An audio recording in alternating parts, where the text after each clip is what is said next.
On rejoint en direct la députée Agnès Thill. Bonjour et merci d'être avec nous. On connaît, Madame, votre opposition à la PMA. Je rappelle que vous étiez membre de la majorité. Vous avez été exclue de La République En Marche après des propos jugés polémiques. Je voudrais que vous nous expliquiez pourquoi est-ce que vous êtes opposée à cette procréation médicalement assistée pour toutes les femmes. Oui, tout à fait. Je vous remercie de me donner la parole.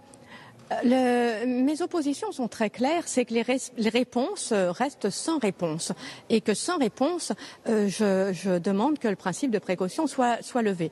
J'entends bien toutes les raisons qui mènent à la PMA, mais voici mes questions que je voudrais poser. Par exemple, la première, est-ce que tout désir a vocation à être assouvi? Ça n'a l'air de rien, mais je voudrais bien qu'on prenne le temps de réfléchir. Parce que si la réponse est oui, eh bien, c'est effrayant, effrayant. Vous imaginez un régime totalitaire au pouvoir avec un oui à cette question? Mais il y en a beaucoup des questions comme celle-ci. Il y a est-ce que parce qu'on peut le faire, on doit le faire? Et là, si la réponse est oui, alors c'est effrayant. Et là le problème, c'est que toutes ces questions fondamentales n'ont pas de réponse. Agnès Thill. Est-ce que c'est un progrès de créer des femmes seules avec enfants? Oui, mais Agnès Thill, est-ce que ce n'est pas aussi effrayant de se dire... c'est beaucoup mieux encadré. Est-ce que ce n'est pas aussi un peu effrayant, Agnès Thill, de se dire que des femmes sont contraintes, alors qu'elles ont effectivement ce désir et que c'est leur droit d'aller à l'étranger pour profiter d'une PMA? Je pense à l'Espagne notamment. Ça aussi, c'est effrayant en tant que tel. Alors, je remarque quand même que le premier acte d'un projet parental, c'est de faire quelque chose qui est interdit dans son pays. Voilà, moi ça me pose un petit peu question. Mais bref, en attendant, c'est assouvir un désir. Alors, est-ce que c'est à l'État, est-ce que c'est à la solidarité nationale, est-ce que c'est à la sécurité sociale d'assouvir le désir de chacun? Parce que dans ce cas, chacun va à l'étranger pour faire ce qu'il veut. Ça pose un problème beaucoup plus important de la liberté. Vous êtes en train de me dire que comme les femmes vont à l'étranger, en Belgique, en Espagne, ailleurs, pour le faire, eh bien, ma foi, on n'a plus le choix. On est donc condamné à le faire, c'est effrayant, elles sont obligées d'aller ailleurs. Donc on doit faire la même chose. Ça signifie qu'on n'a plus de liberté. Eh bien, moi, je connais des partis qui vont mettre des murs à nos frontières pour retrouver cette liberté. La liberté s'exerce dans les limites.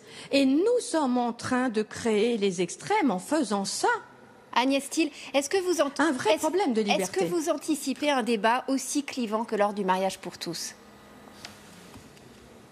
Alors le débat, il va être très clair. Je viens d'apprendre que ce serait dans l'hémicycle en temps programmé. Donc moi, ça fait 1 an que le président de la République et que le Premier ministre nous promettent un débat qui n'a jamais eu lieu au sein de notre groupe parlementaire qui est le plus important avec 300 députés. Donc j'attendais ce débat dans l'hémicycle. Je me disais, et évidemment, il y aura débat, il sera dans l'hémicycle, tant pis, il n'est pas ailleurs. Sauf que le débat, il va être vite vu en temps programmé. C'est-à-dire que les non-inscrits comme moi n'auront absolument pas la parole. C'est 50 minutes à diviser pour tous les non-inscrits. Je crois qu'il y a 15 non-inscrits. Donc autant dire que je n'aurai aucun temps de parole.